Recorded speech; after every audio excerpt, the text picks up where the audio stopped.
ॐ गिरीशं गणेशं गले नीलवर्णं गवीन्द्राधिरूढं गणातीतरूपं भवं भास्वरं भस्मनाभूषिताङ्गं भवानी कलत्रं भजे पञ्चवक्त्रं भवानी कलत्रं भजे पञ्चवक्त्रं। भगवान पशुपतिनाथ जो कैलाशको अधीश्वर हुनुहुन्छ, कैलाशपति हुनुहुन्छ, जसलाई कैलाशनाथ भनेर भनिन्छ, जो सम्पूर्ण देवताहरूको मालिक हुनुहुन्छ, देवादिदेव महादेव भनेर जसलाई भनिएको छ, गणनाथ हुनुहुन्छ, सम्पूर्ण देवगणहरूको जो मालिक हुनुहुन्छ, त्यसै हुनाले उहाँलाई गणेश भनेर पनि भनिन्छ। सम्पूर्ण चराचर जगतमाथि दिव्य कृपा गर्दै करुणा वर्षाउँदै जसले हालाहल विष पान गर्नुभएको थियो, समुद्र मन्थनबाट प्रकट भएका कालकूट विषलाई पान गरेर जसले आफ्नो गला आफ्नो कण्ठलाई नीलो बनाउनु भएको थियो, त्यस्ता भगवान पशुपतिनाथ जो नीलकण्ठ भनेर यसरी चराचर जगतमाथि कृपा गरिरहनु भएको छ, जसले साँडेलाई आफ्नो वाहन बनाउनु भएको छ, साँडे माथि जो आरूढ हुनु भएको छ, त्यसै गरी जसको रूपलाई देख्न सकिँदैन, जान्न सकिँदैन, गणना गर्न सकिँदैन, त्यस्तो अगणित रूप धारण गर्नुभएका संसारका जो आदि कारण हुनुहुन्छ भगवान पशुपतिनाथ, जो चराचर जगतलाई यसरी प्रकाशित गरिरहनु भएको छ र नित्य आफू यसरी प्रकाश स्वरूपमा जो रहनु भएको छ, शरीरमा जसले चिताका भस्म धारण गर्नु भएको छ, शरीरका अंग अंगमा सम्पूर्ण भस्म लेपन गरेर जो आरूढ हुनु भएको छ, त्यस्ता भगवान पशुपतिनाथ जसले भगवती पार्वतीजीका साथमा विवाह गर्नु भएको थियो, भगवती गौरीलाई जसले अर्धाङ्गिनी बनाउनु भएको थियो र जो चराचर जगतलाई हेर्नका लागि 5 मुख धारण गरेर यसरी राज गर्नु भएको छ, त्यस्ता पञ्चमुख भगवान महादेवलाई हामी बारम्बार नमस्कार गर्दछौं। त्यस्ता पञ्चमुखी भगवान महादेवको म भजन गर्दछु। वैदिक सनातन धर्मका विभिन्न संस्कार संस्कृति जस्ता पक्ष र पाटाहरूलाई प्रकाश पार्ने क्रममा म आज सोमवती अमावस्याका दिव्य महत्वलाई लिएर उपस्थित भएको छु। सनातन संस्कार जागरण हेरेर बस्नुभएका सम्पूर्ण दर्शक महानुभावहरूमा, सम्पूर्ण श्रोता महानुभावहरूमा म हार्दिक नमन समर्पण गर्दछु।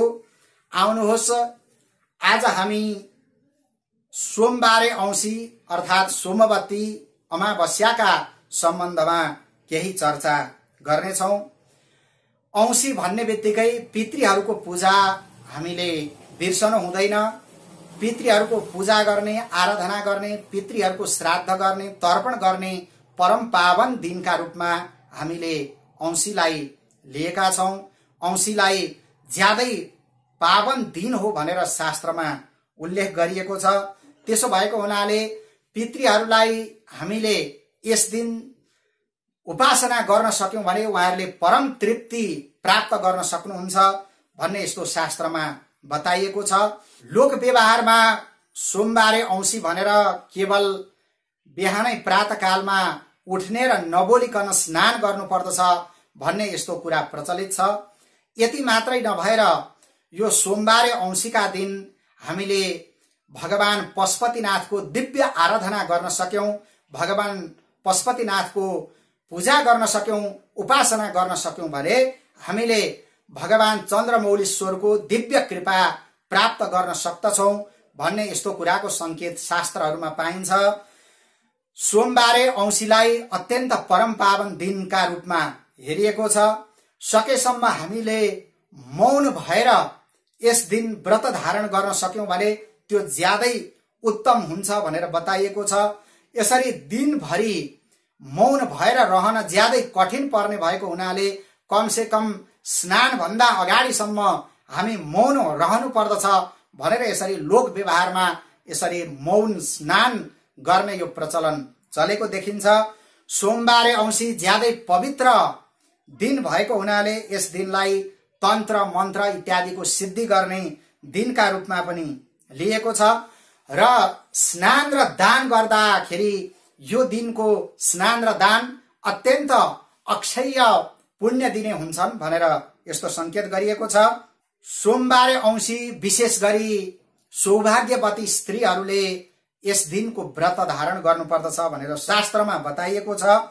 सौभाग्यवती स्त्रीहरूले आफ्नो सौभाग्यको रक्षाका लागि, धन धान्यको वृद्धिका लागि, पति पुत्र सन्तान इत्यादिको दीर्घायुका लागि अवश्य पनि यो व्रत पालना गर्नुपर्दछ भनेर शास्त्रमा संकेत गरिएको छ।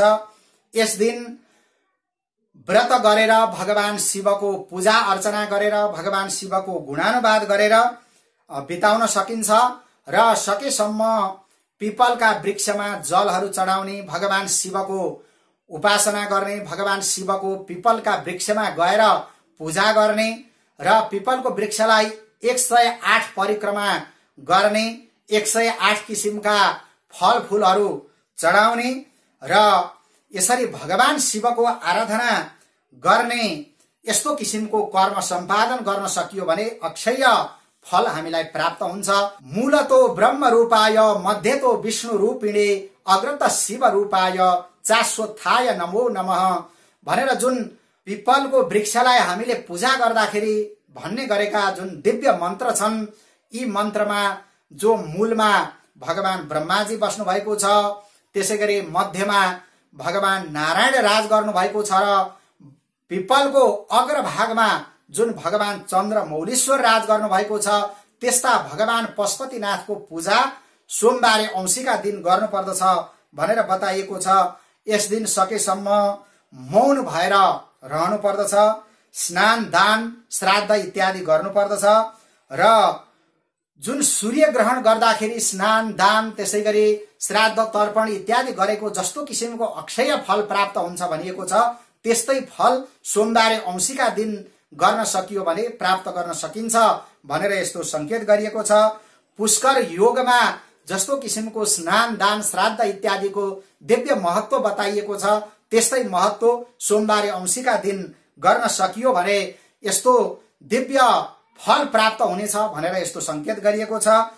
यसो भएको हुनाले सोमबारे औँसीका दिन भगवान सोमेश्वर पशुपतिनाथको हामीले पूजा आराधना गर्नुपर्दछ, भगवती तुलसी देवीको पूजा आराधना गर्नुपर्दछ र सकेसम्म बेसारहरूको यस दिन व्यवहार गर्नु हुँदैन, तेलहरूको व्यवहार गर्नु हुँदैन, कपासको व्यवहार सकेसम्म गर्नु हुँदैन भनेर यस्तो संकेत शास्त्रहरूमा गरिएको देखिन्छ।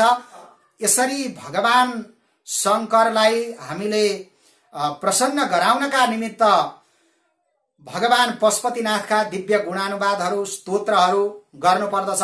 रावणले पनि भगवानको दिव्य स्तुतिगान गर्दै ताण्डव स्तोत्रको रचना गर्नुभएको थियो।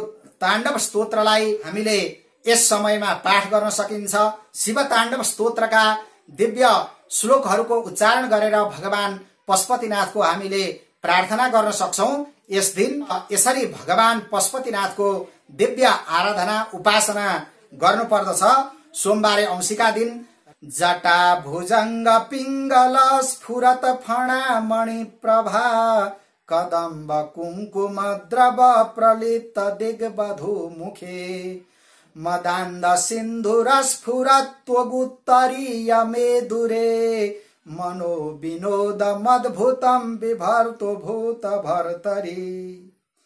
जुन भगवान पशुपतिनाथका जटा जुटवर्ती सर्पहरू रहेका छन्, ती सर्पहरूका फणामा रहेको मणिले जुन दिव्य प्रकाश दिइरहेको छ र त्यो पिंगल प्रभाव पुञ्जमा सारा दिशा विदिशा रूपिणी अंगराहरू, दिशा विदिशा रूपिणी जो नारीहरूका मुखमा कुमकुम रागको अनुलेपन गरिरहेको देखिन्छ र जुन भगवान पशुपतिनाथ मत्त हात्तीका छालाहरूको उत्तरीय वस्त्र धारण गरेर रहनु भएको छ र उहाँको जुन स्निग्ध वर्ण रहेको छ, त्यस्ता भूतनाथ भगवान पशुपतिनाथमा मेरो चित्त अद्भुत रूपमा विनोद गरिरहोस् भनेर भगवान पशुपतिनाथको दिव्य स्तुति यस्ता परम पावन दिनमा हामीले गर्नुपर्दछ। सहस्रलोचन प्रभृत्य शेष लेख शेखर प्रसून धूलि धोरणी विधूसराङ्ग्रि पीठ भू भुजङ्ग राजमालया निबद्ध जाट जुटक श्रेयै चिराय जायतां चकोर बन्धु शेखर।